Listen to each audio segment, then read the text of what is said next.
We'll start off. Today's podcast is definitely going to be one that we hope listeners will find informative, but also engaging and get people excited about some of the developments that we have going on here in St. Bernard Parish, specifically as it relates to a new potential container terminal project down in Violet, Louisiana. So I'll jump right into it just with a really lowball question. Can you tell us what is a container terminal? Here in St. Bernard Parish, we have many residents refer to it as a container yard, and I'd love to just hear from your perspective what this project is all about. Certainly. Well, thank you again for having me. In general terms, a container terminal is simply a secured area where cargo that is already packed into steel containers either arrives or departs by ship. Most of the functions you see there on a container terminal are working those boxes, those containers. So you'll see your traditional type of cargo activity. It's just with containerized material, basically. What comes in containers? What is in containerized cargo? Almost everything. If you look around your house, you look at your office, probably 90% of that came in a container. More and more goods are moving in containers. Here in Louisiana, for the Port of New Orleans, what we primarily move is imported coffee, as well as exported frozen poultry that comes out of the farms here in Louisiana, as well as plastics, apparel, household goods, and consumer goods is primarily what we move. Awesome. So can you tell us a little bit more about how this project came to be? Certainly. The Port of New Orleans has been in the container business now for about 50 years. We are the only container port for the state of Louisiana, and we've had a couple of evolutions in terms of our facilities. When we first started doing containers, we were back on the industrial canal, and vessels got too large for the canal and for the lock system, so we moved into the river in uptown New Orleans, the Napoleon Container Terminal. We've seen double-digit growth in the last 10 years, and over the last 2 years, we've grown about 10% a year. And what that really means is just increasing demand. We need more capacity, ability to take larger container vessels, and the port has studied sites probably for the last 20 years, all the way to the mouth of the river.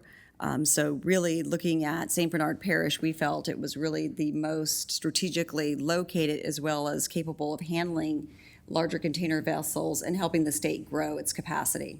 Yeah. Could you just speak to that a little more? And I just want to add too, the Port of St. Bernard does not do containers. We handle bulk cargo, break bulk cargo, and general cargo. So as Brandy had stated, the Port of New Orleans is the only container port facility, in the state. So the other part that I want to mention is that the importance to the container operation, not just to the Port of New Orleans, but also to the region and the state as a whole, is a key factor in us getting together to make this deal happen as far as for the container port. Yes. And Brandy, can you speak a little bit more about specifically to the relationships that you have internationally with carriers and the container business that you're currently handling and how this strategic location will actually improve your ability to service customers and the people of this region? Certainly. People are used to traveling through airports, so they know what that is like. We are kind of like an airport, but for containers.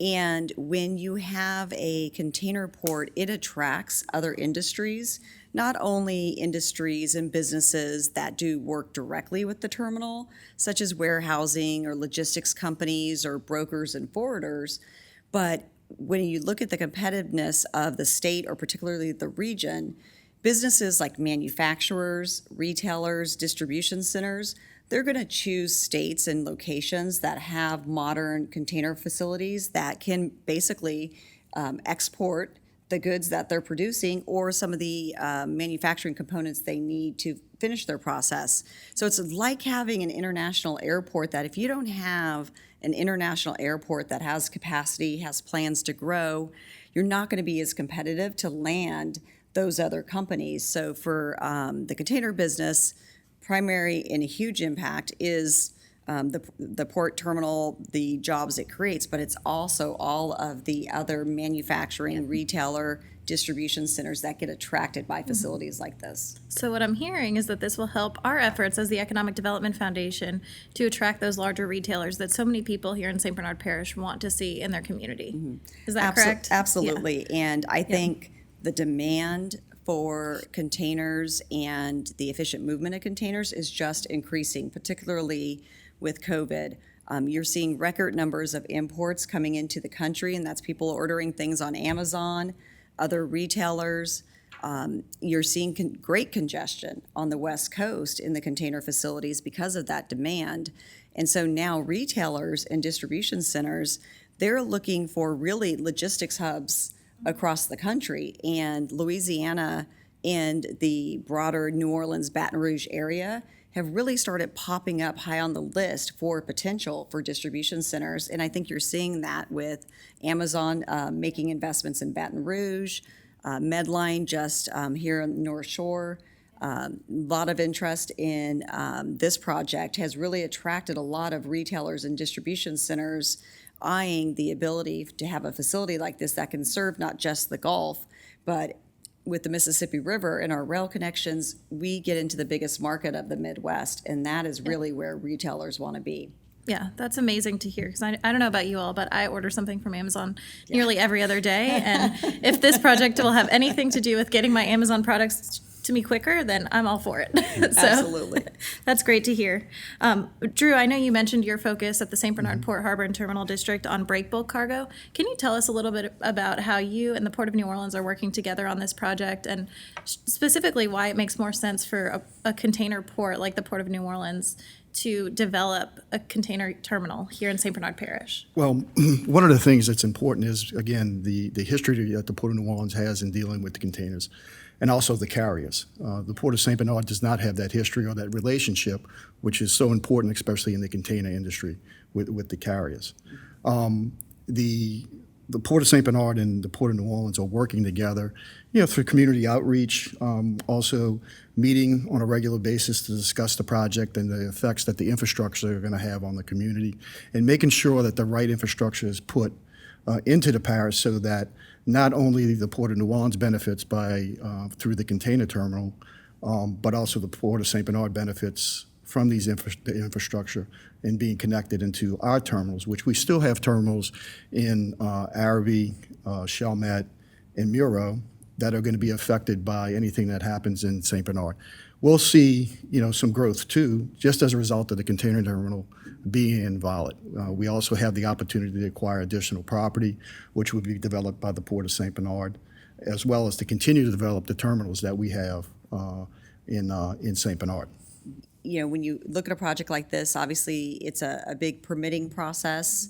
We've got to go through due diligence, permitting. I think most aggressively you're looking at 5 years if everything lined up for the stars aligned.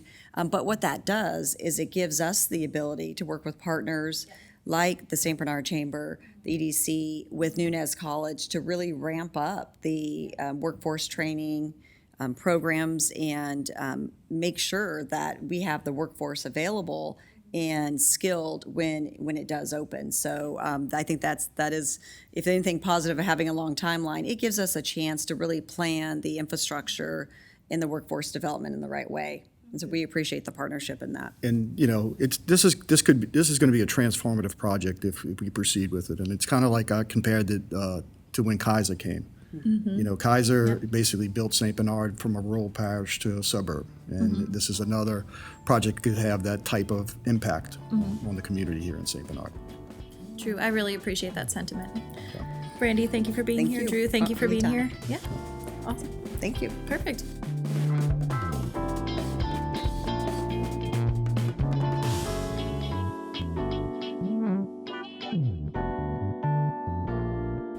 Yeah, they're pretty excited.